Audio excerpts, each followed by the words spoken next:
अब वो साधना कौन सी है जिससे वो स्थान प्राप्त होगा जो श्री मद् भगवत गीता अध्याय नंबर 18 के श्लोक नंबर 62 में, गीता अध्याय नंबर 15 के श्लोक नंबर 4 में वर्णन किया हुआ है कि अर्जुन तू सर्व भाव से उस परमेश्वर की शरण में जा। गीता ज्ञान दाता अपने से अन्य किसी समर्थ परमात्मा की शरण में जाने के लिए अर्जुन जी को कह रहा है, और उसकी शरण में जाने से ही तो परम शांति को और शाश्वत स्थान को, शाश्वत स्थान मीन जिसका कभी नाश ना हो, सत्यलोक, अविनाशी लोक, अमर लोक को प्राप्त होगा। और गीता ज्ञानदाता अपने विषय में कहता, गीता अध्याय नंबर 2 के श्लोक नंबर 12 में, गीता अध्याय नंबर 4 के श्लोक 5 और 9 में, गीता अध्याय नंबर 10 के श्लोक नंबर 2 में कि अर्जुन तेरे और मेरे बहुत जन्म हो चुके हैं, तू नहीं जानता, मैं जानता। इससे सिद्ध है कि गीता ज्ञानदाता अविनाशी नहीं है, और इसके साधक भी फिर अविनाशी स्थान प्राप्त नहीं कर सकते। गीता ज्ञानदाता 8वें अध्याय के 13वें श्लोक में गीता जी में कहता है कि अर्जुन मुझ ब्रह्म का केवल एक मंत्र है, और इसकी जो साधना करता है अंतिम सांस तक, मरते दम तक, वो इस ओम से मिलने वाली परम गति को प्राप्त होता है। ओम से मिलने वाली परम गति कौन सी है? ब्रह्मलोक। ओम ब्रह्म का मंत्र है, ओम के जाप से ब्रह्मलोक प्राप्त होता है। गीता अध्याय नंबर 8 के श्लोक नंबर 16 में स्पष्ट किया है कि ब्रह्मलोक में गए हुए प्राणी भी पुनर्वृत्ति में हैं, वो भी फिर जन्म और मृत्यु के इस चक्कर में गिरे ही रहते हैं। गीता अध्याय नंबर 15 के श्लोक नंबर 4 में कहा कि अर्जुन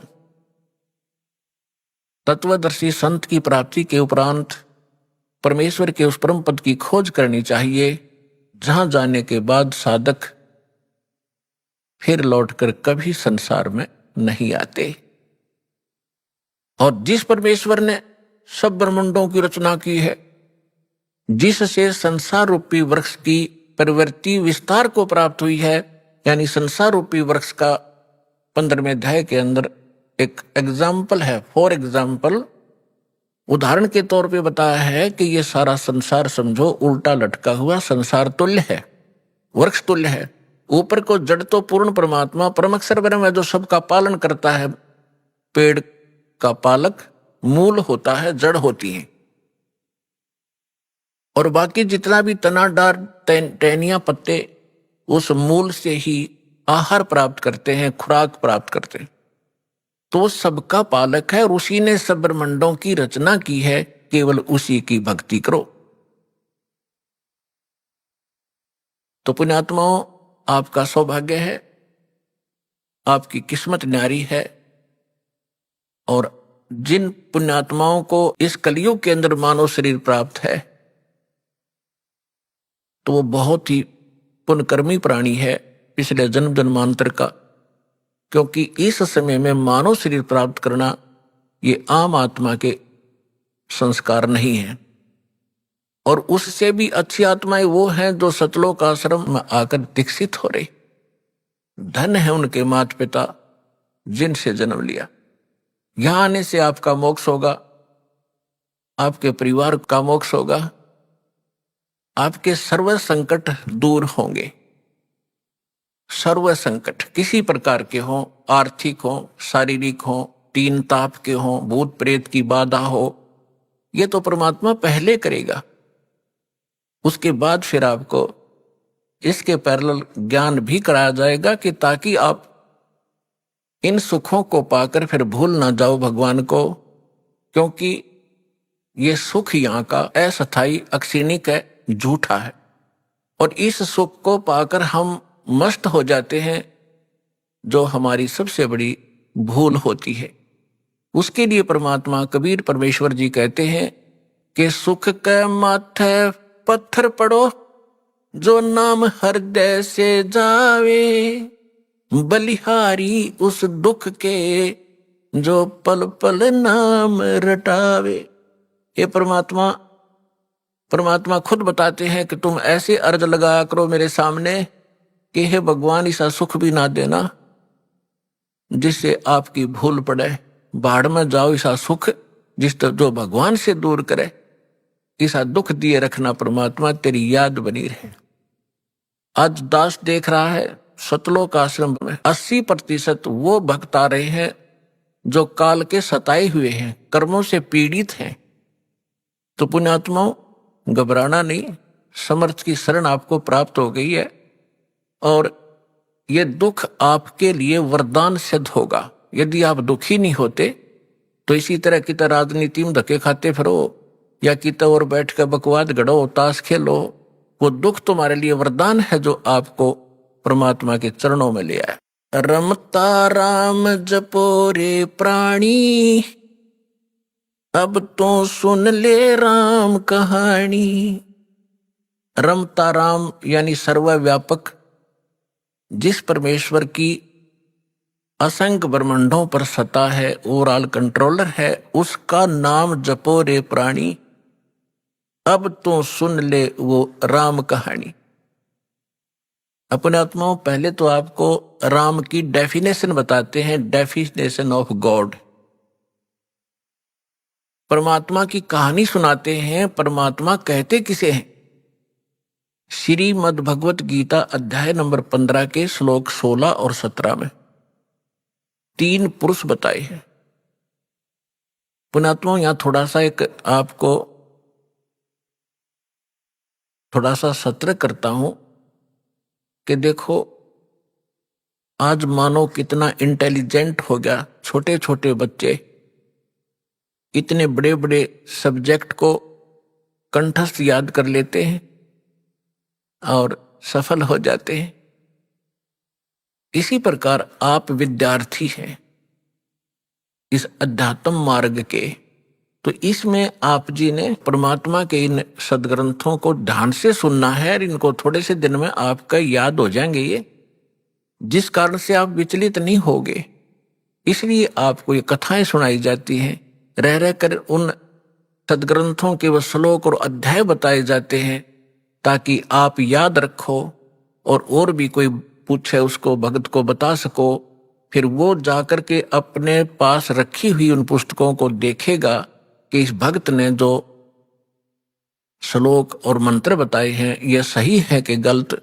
जब वो अपने सदग्रंथों में देखेगा तो दौड़ा दौड़ा फिर वो सतलोक आश्रम में आ जाएगा।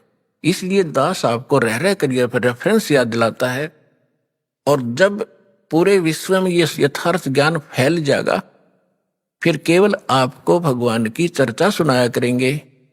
अब तो जब तक ये एग्जाम्पल उदाहरण नहीं दिए जाएंगे तो आप समझ ही नहीं सकते कि सचमुच कबीर इज गॉड। हम अभी तक तो उनको परमात्मा मान रहे थे जो परमात्मा नहीं थे। परमात्मा की डेफिनेशन बताता हूं। श्रीमद् भगवत गीता अध्याय नंबर 15 के श्लोक 16 और 17 में 3 पुरुष बताए हैं, एक सरपुरुष एक अक्षर पुरुष।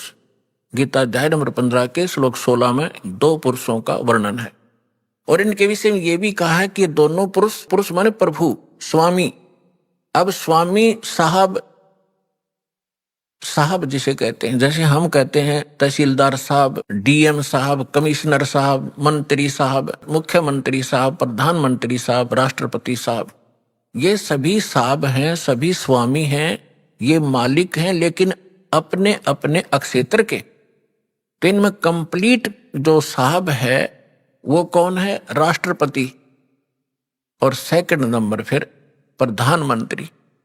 इसी प्रकार सरपुरुष ये ब्रह्म है, ज्योत निरंजन, ज्योत स्वरूपी निरंजन ये काल है। ये केवल 21 ब्रह्मांड का स्वामी है, मालिक है, साहब है, राम है।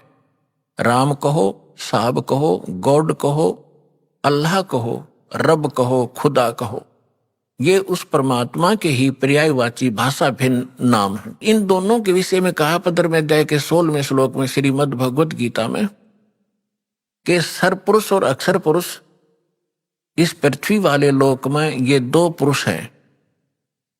और इनके अंतर्गत जितने प्राणी आते हैं 21 ब्रह्मांड तो है ब्रह्म के, और 7 शंख ब्रह्मांड, नील पद्म शंख, ये काउंटिंग है गणित रीति से। 7 शंख ब्रह्मांड का स्वामी है अक्षर पुरुष। वैसे अक्षर का अर्थ होता है अविनाशी, लेकिन ये अविनाशी नहीं है, ये चिरस्थायी है, और इसलिए इसको भी अविनाशी कहा गया है। ये वास्तव में अविनाशी नहीं है, क्योंकि इससे अगले मंत्र में 17वें मंत्र में गीता जी में वो स्पष्ट हो जाता है। इसमें क्या बताया कि सरपुरुष और अक्षर पुरुष तथा इनके अंतर्गत जितने प्राणी शरीरधारी हैं ये सभी नाशवान हैं, इंक्लूडिंग सरपुरुष और अक्षर पुरुष। फिर बताया है लेकिन जीवात्मा किसी की नहीं मरती। फिर गीता अध्याय नंबर 15 के श्लोक 17 में कहा है कि उत्तम पुरुष है तू अन्य, उत्तम पुरुष है तू अन्य। उत्तम माने श्रेष्ठ, पुरुष माने परमात्मा। वो श्रेष्ठ परमात्मा तो इन ऊपर वालों से कोई भिन्न है, और परमात्मा इति उदाहरते, जिसको परमात्मा कहा जाता उस परमात्मा, वैसे परमात्मा शब्द श्रेष्ठ आत्मा को कहते हैं। तो परमात्मा वो है जो केवल सुख देता है, दुख नहीं देता। बाकी हम अन्य को भी परमात्मा मान बैठे, जैसे सरपुरुष काल को भी हम परमात्मा कहा करते, ब्रह्म को। ये परमात्मा नहीं है। जिस लोक में आप रह रहे हो ये लोक परमात्मा का नहीं हो सकता। किसी का बेटा मर गया, किसी की बेटी मर गई, किसी की कैंसर होगी, किसी की टांग कट गई, किसी के हाथ कट गए, कोई अन्य रोग से पीड़ित है, हाहाकार मचा हुआ है, एक्सीडेंट में मर जाते हैं, फ्लड आ जाती है, अक्षेत्र का क्षेत्र तबाह हो जाता है। यह परमात्मा का लोक नहीं हो सकता। और अक्षर पुरुष के लोक में भी यही स्थिति है। वहां भी जन्म और मृत्यु, इसी प्रकार के रोग कष्ट दुख सभी विद्यमान है। केवल एक सतलोक है, परम अक्षर ब्रह्म, उस उत्तम पुरुष का वो स्थान सतलोक है, जहां दुख नाम की वस्तु नहीं, वहां मृत्यु नहीं, वृद्ध अवस्था नहीं, और किसी चीज का अभाव नहीं। वहां कोई काम नहीं करना पड़ता आपको, कोई टेंशन नहीं, क्योंकि भरा भंडार भगवान का। अब जैसे ये सतलोक आश्रम, ये मिनी सतलोक समझ लेना, उसकी रिहर्सल है, उसका एक सैंपल समझो। ये जैसे आप जी यहां आते हो, यहां आपको कोई टेंशन नहीं, खाने की, रुकने की, नहाने और धोने की। और सारा दिन आप तो 1 हफ्ता रुकते हो, 4 दिन रुकते हो, 10 दिन रुकते हो, बना बना भोजन मिलता है, बिछे बिछाए मैट मिलते हैं, ऊपर पंखे चल रहे होते हैं, नहाओ धो भगवान का भजन करो, चाहे 10 दिन रुको, आपको कोई टेंशन ही नहीं। और ये सतलोक के अंदर ये सुविधा उपलब्ध है। ये काल का लोक है, यहां भी हम इतनी सुविधा नहीं उपलब्ध करा सकते परमात्मा के बच्चों को। फिर भी हमारा जितना सामर्थ्य है कोशिश खूब करते हैं, क्योंकि सतलोक आश्रम में आम आत्मा नहीं आ सकती, परमात्मा की विशेष लाडली आत्मा ही पहुंच पाती है। भले ही वो दुखी है चाहे सुखी है, फिर यहाँ सुखी करेगा उनको। इसलिए हम संभव कोशिश करते हैं इनको कोई कष्ट ना हो। हम तो दास हैं उस परम पिता के, और आप उस भगवान के समर्थ के बच्चे, आपके लिए हम फिर भी संभव कोशिश करते हैं जितनी हमारा सामर्थ्य है कि किसी प्रकार का इनको कोई कष्ट ना हो। तो कहने का तात्पर्य है कि जितना समय आप यहां बिताओगे, ये आपका समय और ही तरह का होता है। यहां से जाते ही आप देखना, आश्रम से निकलते ही आपको कितनी टेंशन घेर लेती है, वो करना है, वो करना है, वहां जाना, उसे लेना, उसे देना, उसने ऐसे कर दिया।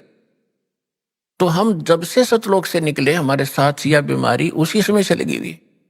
अब हमने वहीं जाना है जहां कोई अभाव नहीं, वहां फलदार सदाबहार वृक्ष हैं, सदाबहार मेवे हैं।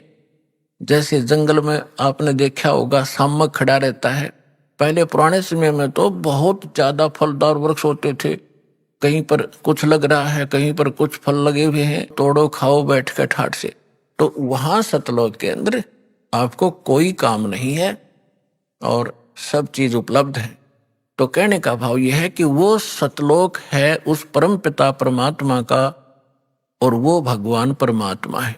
अब यहां बताया है रमता राम जपो रे प्राणी, अब तो सुन ले राम कहानी।